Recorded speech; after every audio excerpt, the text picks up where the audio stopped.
This week on EDI Sports Show. Now, I know that Dan the Card Man said there is no video evidence of the kid pulling the card. And I know he said there is no video evidence of the kid holding the card. There are no posts about the card, etc. There's nothing. Folks, if you want a reference point, think 2003. In 2003, people bought and sold sports cards. In 2003, people went to card shows. And in 2003, the LeBron James rookie card came out. But unlike the Griffey rookie, no one cared about the LeBron rookie in 2003. And that's my point. The hobby has been around for over 100. You don't know what you're talking about. And that's the point, is that the appreciation isn't going to be there anymore. The hobby is broken. That's why the junk wax, they love the junk wax. They're buying wax like crazy and opening the packs because that's what they did when they were a kid. And that's the point, is you have to look ahead to the future, again, back to the future, and think about what's going to be iconic in 30 years. And you think that people are going to go and spend $5,000 on a wax box in 30 years? The hobby is broken. I know that's a bold statement, but I have the receipts. We're talking one-of-ones. We're talking overpriced wax. We're talking the true value of your cards. We're talking, should you hold your cards forever? We're talking the sports card influencers. The hobby is broken, and I'm here to expose it all. This week on EDI Sports Show.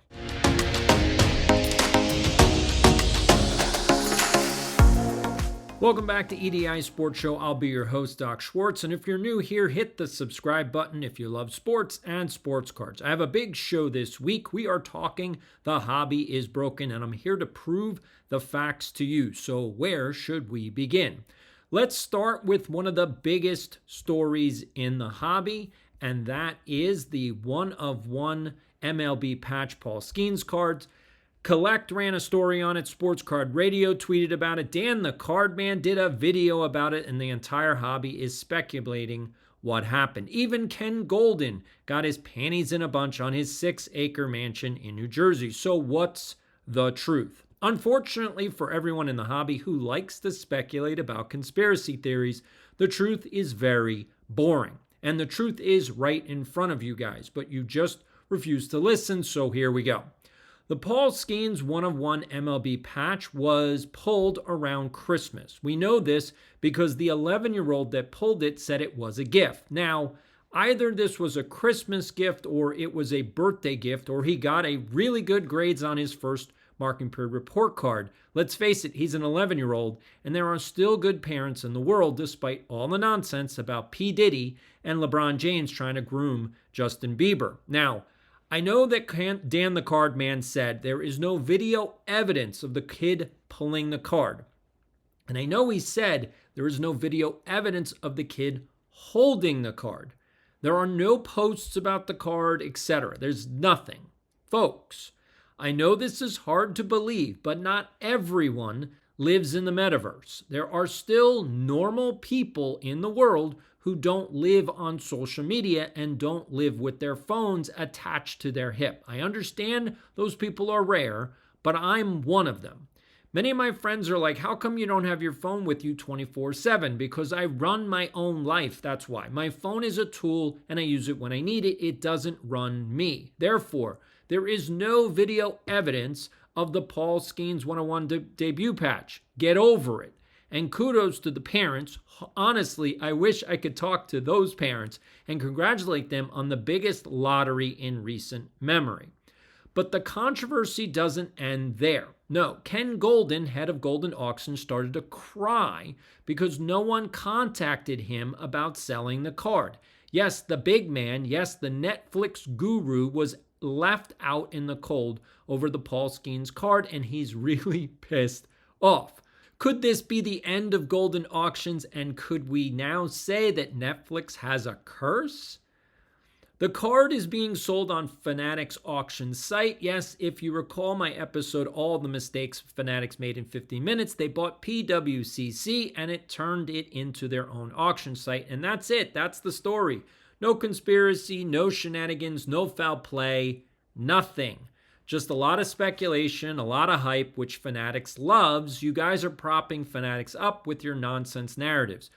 But the hobby is broken, and here are the receipts. So what's next? Should you buy and hold your sports cards? Are sports cards a legit investment, or are you just spending too much money and going to lose it all in the end? So what's the truth? Before I answer that question, if you're enjoying this episode, please hit the like button so the YouTube algorithm knows that you like it. Unfortunately, YouTube's AI bots are dumb as bricks, so if you don't push the like button right now, no one knows that you liked it and it doesn't push it out to other people, and I would like everybody to watch this video. Should you buy and hold your sports cards, and are sports cards a legit investment for the long term? So let's go back to the future. That's right. Let's take a trip in the Wayback Machine and go back in time. Let's go back to 1989. That's the year Taylor Swift was born. That's the year George Bush Sr. was president. And that's also the year that this card, hold on, I got it right here. That's the year this card, the 1989 Upper Deck Ken Griffey Jr. rookie card, came out and hit the hobby by storm. This is the card that changed the hobby forever. But what do I mean by that? For those of you who are visiting 1989 for the first time, the truth is the hobby was sleeping before 1989. If you want a reference point, think 2003. In 2003, people bought and sold sports cards. In 2003, people went to card shows. And in 2003, the LeBron James rookie card came out. But unlike the Griffey rookie, no one cared about the LeBron rookie in 2003. And that's my point. The hobby has been around for over 100 years, and there have been two, count them, two spikes in the hobby. The first spike of interest came in 1989, and the second spike came in 2020. That's it. Two spikes, and for some reason, people think that the latest spike means everyone loves sports cards. And the truth is, this is still a very niche hobby. If you ask the man on the street, do you collect sports cards? 9 out of 10 people will say, no, I don't. Not only that, but most women have no idea what you're talking about. And kids under the age of 15 want nothing to do with sports cards. That doesn't mean they don't collect things. What it means is they collect Pokemon, Magic, Yu-Gi-Oh, and maybe even V-Friends, but they do not collect sports cards. That's what makes the spike in 2020 very different than the spike in 1989. But let's go back to the future. Yes, now we are back in 2025, and we have to answer this question. Should you buy and hold your cards, or are these cards a wise investment strategy? The hobby is broken, and I have the receipts. If you saw my video earlier this week, I posted a video reacting to Trite Sports Card's purchase of a huge collection. The title of the video was, I risked everything to buy a $100,000 collection. And if you watched the video, you found out the collection was not actually worth $100,000. In fact, it was worth much, much less. And this is the point. The hobby is broken. And what's going to happen is that a lot of you are going to lose a ton of money. And I don't want that to happen. I know what some of you are thinking as well. Why does this guy care about what I do with my money? And the answer is, I only care if you waste your money, but think you're making a wise investment. Otherwise, I really don't care what you want to do. If you want to buy sports cards, buy sports cards. If you want to spend $17,000 on a sports card, do it, as long as you know that it's not an investment. You're buying the card because you want the card. If you want to buy the card as an investment, you're going to lose money. And that's the point. So here's what we're going to do. The hobby is broken. So let me show you some gems from my collection to prove my point. And if you disagree with me, put a comment down below. These are two of the oldest cards in my collection. Okay, the first one is this one. We're going to do the Fatima T200 team card. Now this is, as you can see, let's bring it up.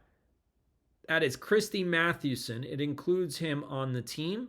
Okay. And then the second one is the T206 Christy Mathewson as well. Okay.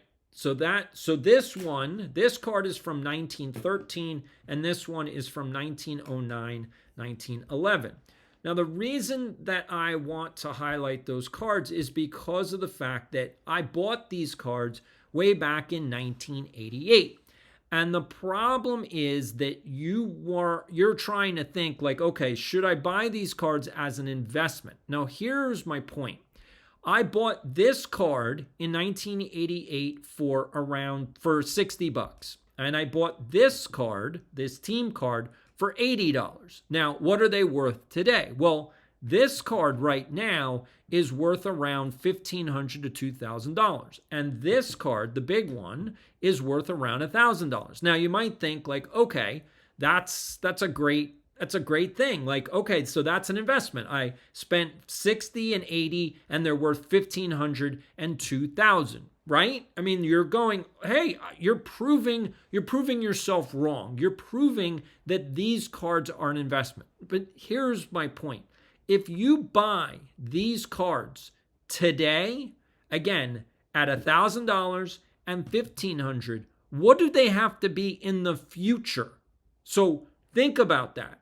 I bought it for 60 and 80. They're worth $1,500 and $1,000. Okay.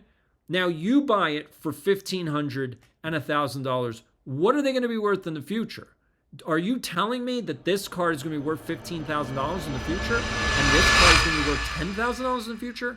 And if you're saying that, you don't know what you're talking about. And that's the point, is that the appreciation isn't going to be there anymore. The hobby is broken. That's what I need you to understand. The hobby's broken. We had two spikes. The first spike was in 89. The second spike was in 2020. You can call them bubbles. You can call them booms. You can call them speculations. You can call them hype. Whatever you want to call them. The problem is there's been two times in the hobby's history, over 100 years, where interest went so far beyond ridiculous that everybody started to buy sports cards. And once everyone wants sports cards, that puts a price bubble into the market. And so everything gets overinflated. And that's the thing, is that all of these cards got overinflated. And what's going to happen over the next basically decade is that all of those prices are going to come down over the next decade because it was overinflated to begin with. And that's what's happening right now. All of these cards are being overinflated. So this card is probably worth that. So what would these cards be worth in 30 years? Because again, it took 36 years to get this card to 1,500, and it took 36 years for this card to get to $1,000. So that's my point, is before 2020, this card was worth around, 400. And that's the problem, is that this card is probably only going to be worth maybe $2,000 to $2,500 in 30 years. And this card will probably be worth around $2,000. So this one's $2,500 and this one's $2,000. That's not much of an investment. And that's what I want everybody to understand. That's not much of an investment. The hobby is broken. And that's what you need to understand. So here we go. Let's do some other cards. Put a couple more right here on the table. Okay, we've got the first one is a Tatum.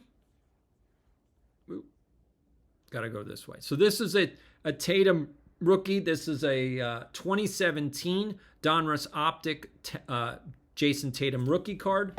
And this one, as you all know, is the iconic. This is the Bird Magic with Irving in the middle. Okay, so that's the rookie card. This is the one that's worth all the money. Well, relatively. That's a SGC 6, so it's only worth X amount. So what are these cards worth right now? Well, the Tatum is worth $95. That's it. $95 for this one, and this one is worth $650. That's today. Okay, so if you bought both of those cards, you would be spending around $750 for both cards. Okay, so what would they need to be worth in the future for this to be a legit investment. Again, that's what you have to really think about. It's not what were they, in the past and what are they worth now? No, those days are over. You have to think future tense. You have to think 30 years from now. So are you telling me that this card is going to be worth $9,000 in the future? Is that what you're telling me? That this card, a Optic Donruss rookie card, okay, it is a Gem 10, it is a PSA 10, but this is going to be worth $9,000?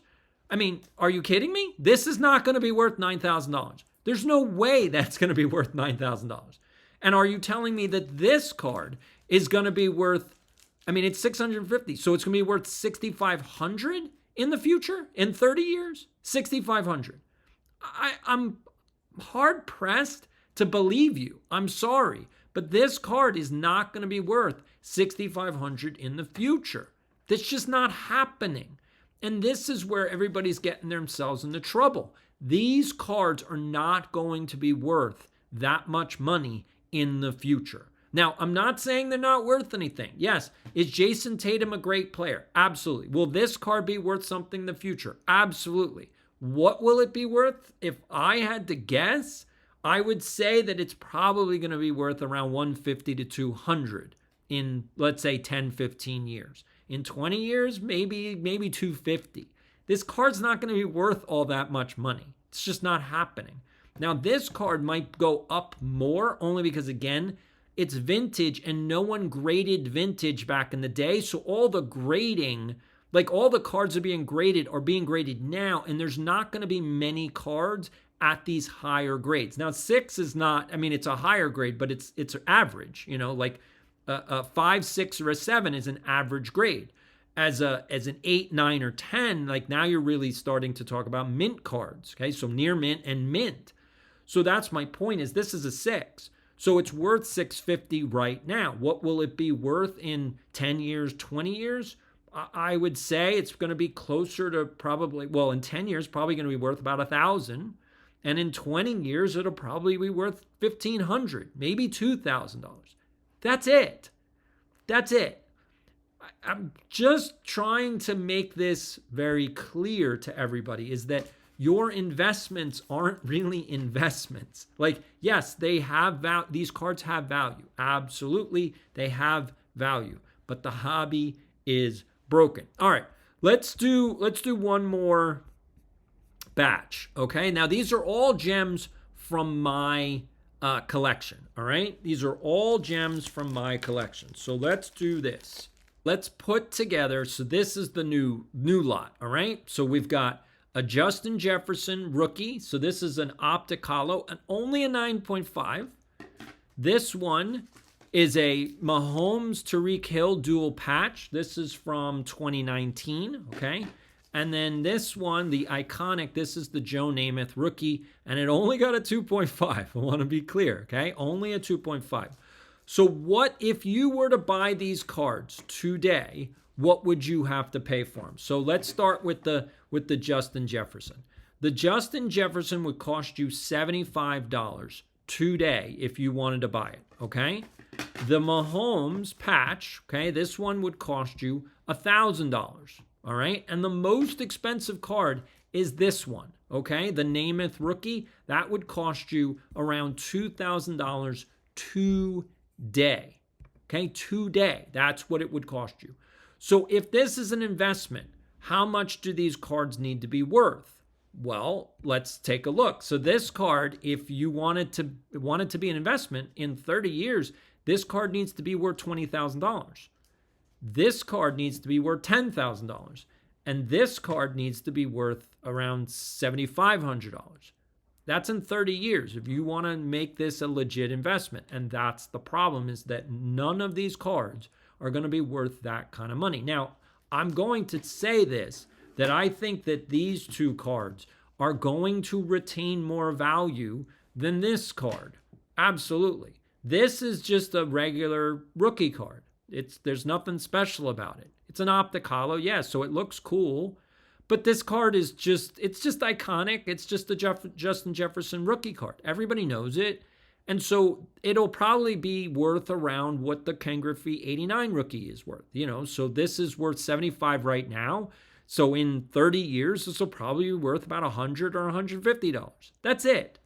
So $100 and $150 for this card in 30 years doesn't mean that this is an investment. Now, do I think that these two are going to be worth more? Yes, because of the fact that this is a dual patch. This is a limited series. Like there aren't a lot of them. In fact, there were only 15 of these. So there's only 15 of these. Therefore, it's limited. And so if you want a patch of Mahomes and Hill, this is going to probably be more expensive. Now, remember, like I said, it's worth $1,000 right now, or that's what you could buy it for, $1,000. So what do I think in 30 years? I think it'd probably be double.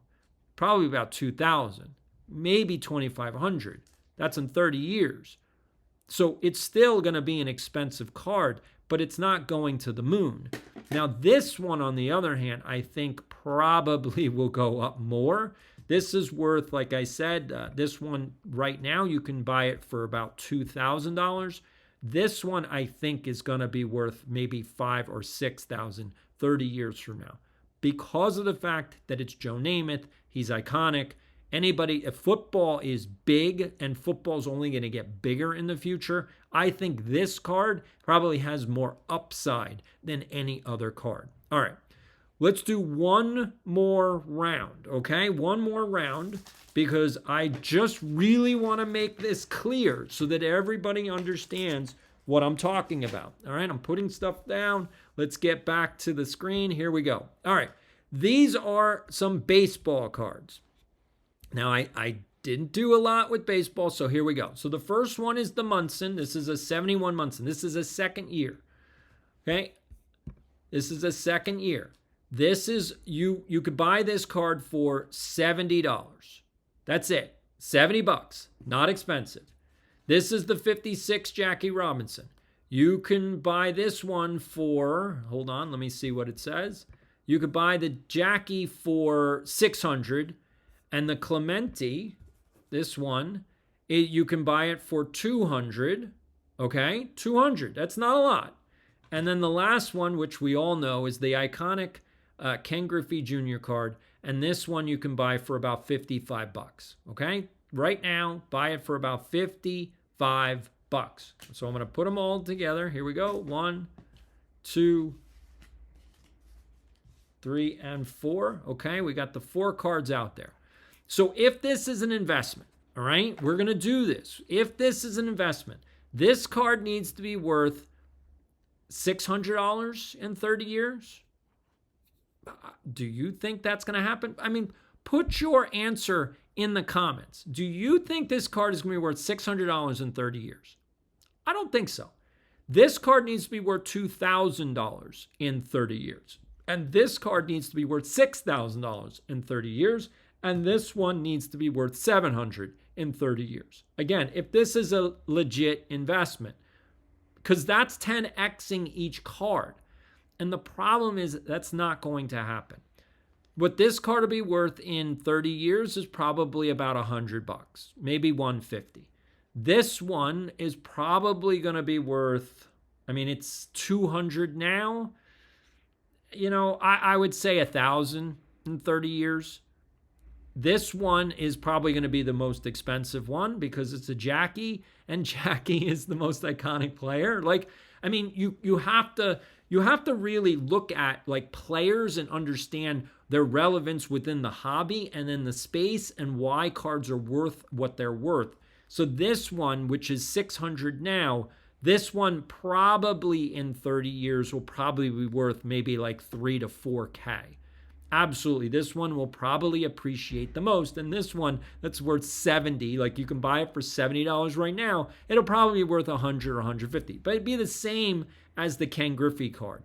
And that's my point, is that these are not going to appreciate at the level that you think they are. And the reason is because the hobby is broken. Now that I've done that, there's what I want to do. I want to show you 15 more cards that are going to actually talk about the hobby. So the hobby is broken, and the reason why the hobby is broken is because All the people on YouTube don't actually talk about the cards, okay? What they do is they talk about the hype and the marketing and all of this nonsense. So here's what I want to do. I want to show you 15 gems from my collection. These are cards that I keep. They're in my PC, all right?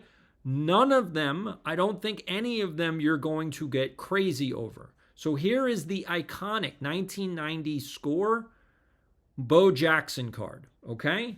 We've got a 1984 Keith Hernandez. We've got a 1983 Frank Viola Sweet Music rookie card. We've got a 1978 Reggie Jackson record breaker. We've got a 1984 Dr. J Star, okay? We've got a I think it's 81 Earl Weaver manager card. We've got a I think this is 75, hold on. No, this is 76 Kolya Skremski. We've got a 1974, okay, Raleigh Fingers in the World Series. We've got a 1991 Upper Deck Ricky Henderson insert card. We've got another Mike Schmidt. This is a 77 Mike Schmidt. 1987 Bobby Bonilla. 1987 Jose Canseco. And here is an all-star card Greg Jeffries signed. And here is a Mark McGwire USA rookie signed. Okay, so you've got 15 cards here, and they're not worth a lot of money. And this is my point. This is a collection, okay? This is not going to make you money. This is not an investment. This is a collection. These cards, you could buy all of these cards for, I don't know, a couple $100. This is the most expensive card in this whole lot. This is the only card that's going to be worth money in the future. This is the only one, especially if people don't care so much about PEDs in the future, which is probably what's going to happen. So no one's going to care that Mark McGwire juiced. No one's going to care. He hit 70 homers. Nobody's going to care. And the point is that this is probably going to be the most expensive out of this whole lot. You could buy all of these cards for a few bucks. You know, like this card is probably like $5. This card is $2. This card is not even $1. I don't even think that people are selling Earl Weaver cards. My point being is that you can get all of these cards for practically nothing, and they won't be worth a lot of money in the future either. They won't be worth a lot of money in the future. The hobby is broken. That's all. That's all that you need to understand. The hobby is broken, and we have to stop. At least I hope that people will stop feeding into this hype and hysteria over, one-on-ones and expensive wax and all of this stuff. I don't know what cards will be worth in the future. Obviously, I don't. I can only speculate the way that you are speculating. But what I do know is psychology. And psychology tells us that we collect cards that we know, familiar. That's what we collect. Therefore, if you grew up in the 80s, okay, if you grew up in the 80s, you're going to keep this card. You're going to also keep this card, okay? These are the cards. So let me put out the cards that I find to be the most iconic for me. These are the ones that I like the most. So here we go. Let me show you a whole batch of cards that I would say are important, okay, to me. And this is what I hope that everybody else is starting to do, is start talking about the cards that you like, right? So pay attention. Here we go. The first one is a Gary Carter, okay? We got a Jacob deGrom. This is a heritage card. Okay, so this is the 1971 look for Jacob deGrom. I still am trying to get a Nolan Ryan 71, but I can't because everybody's charging too much. Like, the card is only worth X amount, and everybody's trying to charge double. I'm like, you got to be kidding me. Okay, this is a 75 Burt Blyleven. I mean, look at this card. This card is awesome. He's blowing bubble gum on the bench. It's the best card I've ever seen. This one's not worth anything. Okay, this is a Skybox. This is 1990, I believe, Skybox. David Robinson. This one, to me, is a beautiful card. Then we've got a USA Basketball Steph Curry. We've got a minor league Ken Griffey Jr. We've got Maui Hockey. We've got a Brett Hull rookie. We've got a Steve Yzerman rookie. We've got a Fedorov rookie. We've got a Teemu Selanne. We've got my favorite player growing up, was Tony Amonte. Oop, there we go. And then we've got Derek Stepan from the New York Rangers, who was an unbelievable player and had a great career. Again, not an iconic player, but he was a great player. And then obviously I really like the Mark McGwire autograph.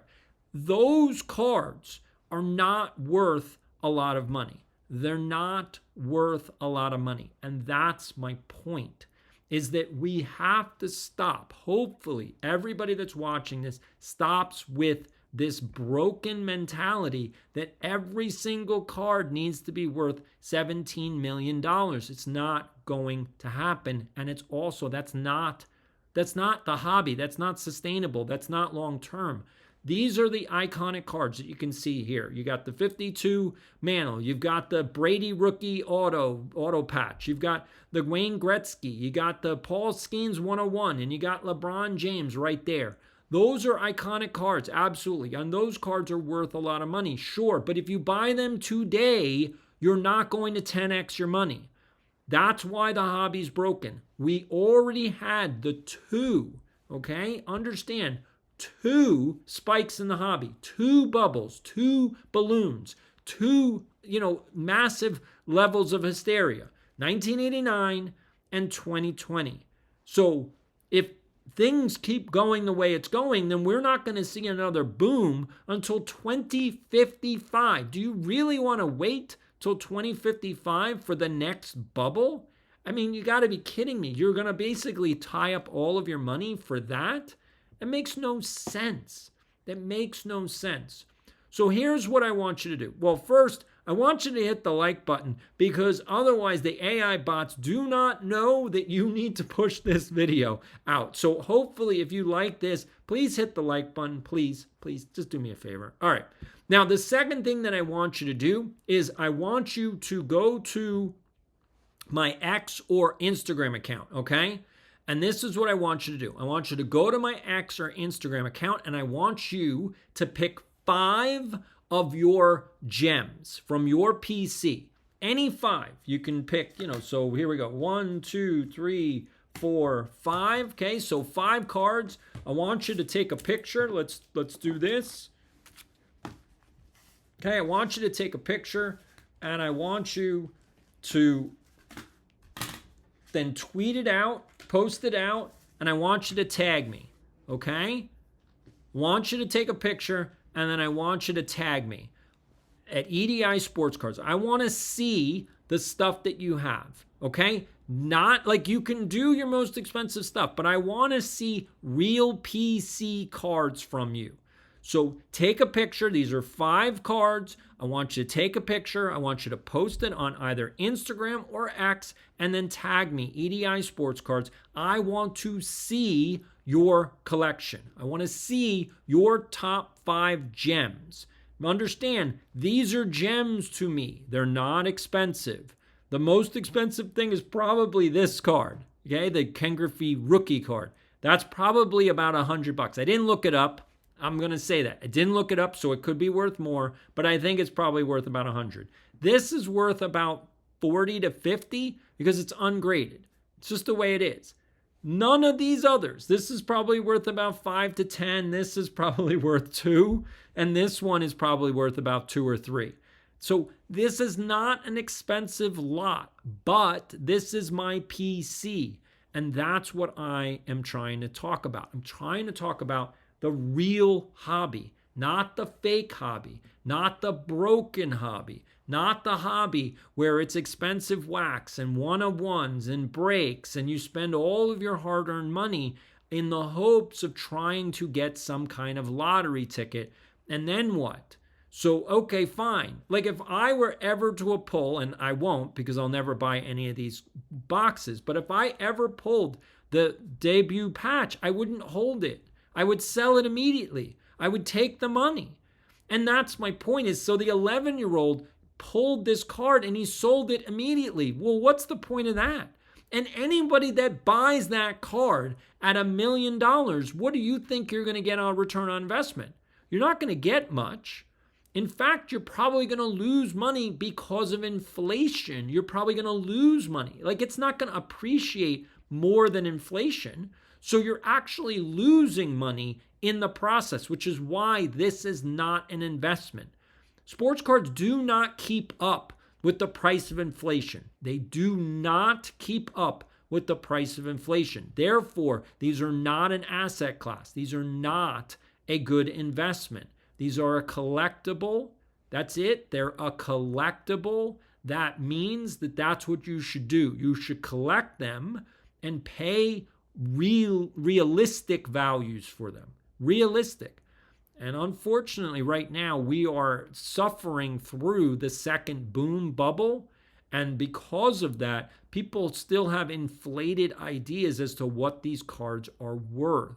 And they're not. They're all going to be going down over the next decade. I've been saying this for the last few months. They're going to be going down over the next decade. That doesn't mean that they won't retain some value. It doesn't mean that at all. I need to make this very clear. I showed you guys what some of these cards will be worth. Like these cards, like this one is not going to be worth the most, but this one will probably retain value. This one will retain value. This one will definitely be worth money. And the most expensive card is probably going to be this one. That's probably going to be the most expensive card out of all of the ones that I've shown you. And the reason is because that's an iconic card. That's from an era where they didn't overprint cards. This is also, again, it's football. And football is probably going to overtake baseball in the next 30 years. That's because Gen Z, remember, psychology is you collect what's familiar. So what's familiar to Gen Z? Well, it's certainly not baseball cards. They don't watch baseball. They watch football. They do not watch basketball. No one cares about basketball. So, except maybe now Caitlin Clark. Like, I think that there are some WNBA players that are probably going to be worth probably some money in the future because this generation is watching her. They are not watching the NBA. And that's my point. Football is basically replacing baseball. When I grew up in the 80s, if you grew up in the 80s, everyone talked about baseball. You listened to baseball games on the radio, you watched baseball games on TV, and you went to at least one baseball game every single season. You went to at least one. That doesn't happen today. We tuned into the Super Bowl and we watched the NBA Finals, but nobody really followed football and basketball the way that things changed in the 90s.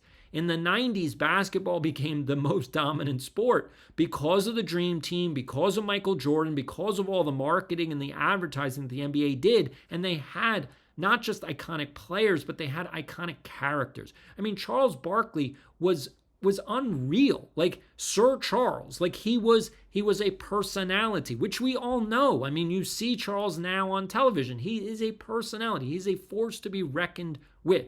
You also then later on, you add in Shaq and then you add in Kobe. But once you get past Kobe, the NBA is done. The NBA is done. Yes, Steph Curry is unbelievable. Yes, LeBron James is unbelievable, but nobody's watching these games.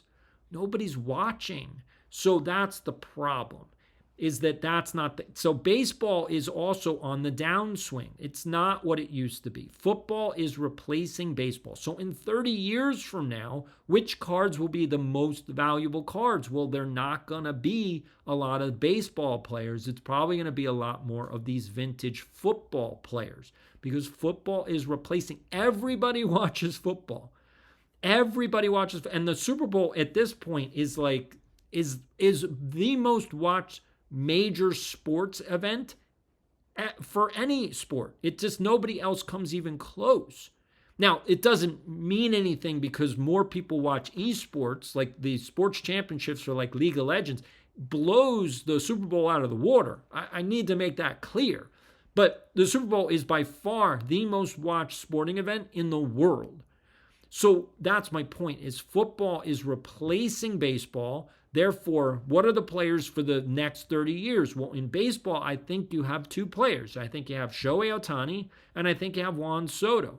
Those are the two players for the next 30 years that people are going to want to buy in 30 years from now, because that's what they're going to be familiar with. They're going to be like, oh, Shohei Ohtani, yeah, absolutely. Juan Soto, absolutely. Like, they're going to be the Ken Griffey Jr.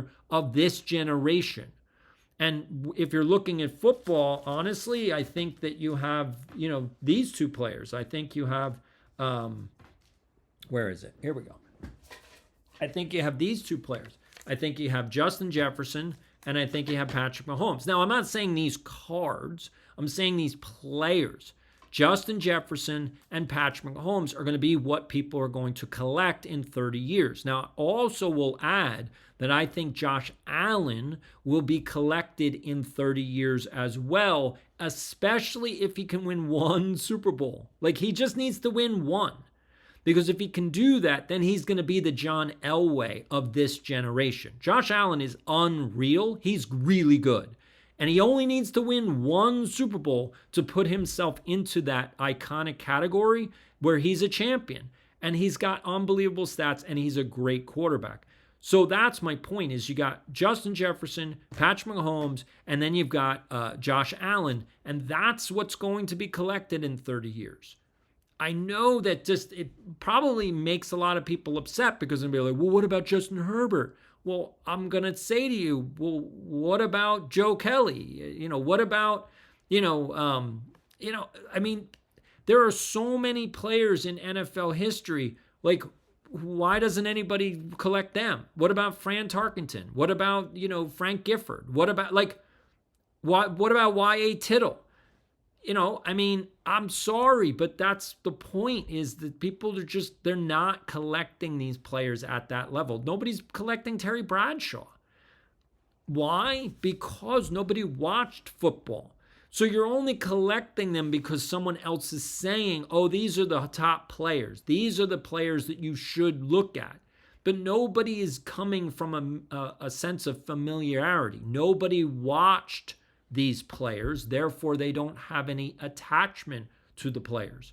So football is much more, so if you're regional, and that's the other thing about the hobby, so the hobby is broken because the hobby is regional, with social media, with sports card shows, with the fact that you live wherever you live. So if you live on the East Coast, you're going to be more familiar with the New York players if you're in New York, or for the New England Patriots players if you're in New England, for the Philly Eagles if you're more south.